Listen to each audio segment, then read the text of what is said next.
Narito na ang mga balita mula sa GMA Integrated News. Nagkasama sa bilateral meeting sina Pangulong Bongbong Marcos at Cambodian Prime Minister Hun Manet sa sidelines ng 50th ASEAN-Australia Special Summit sa Melbourne, Australia.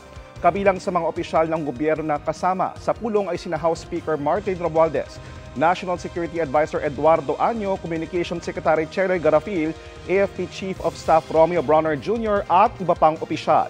Sa sidelines pa rin ng summit, 14 na kasunduan ang pinirmahan ng Pilipinas at Australia.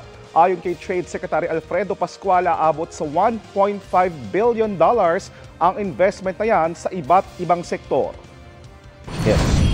Narito naman iba pang balitang binabantayan ng GMA Integrated News. Foreign Affairs Secretary Enrique Manalo sinabihan ng China na itigil na ang pangharas sa Pilipinas.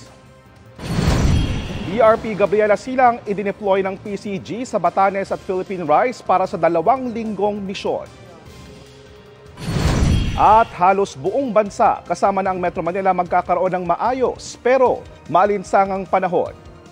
Amihan umiiral sa extreme northern Luzon habang easterly sa iba pang panig ng bansa ayon sa Pag-asa.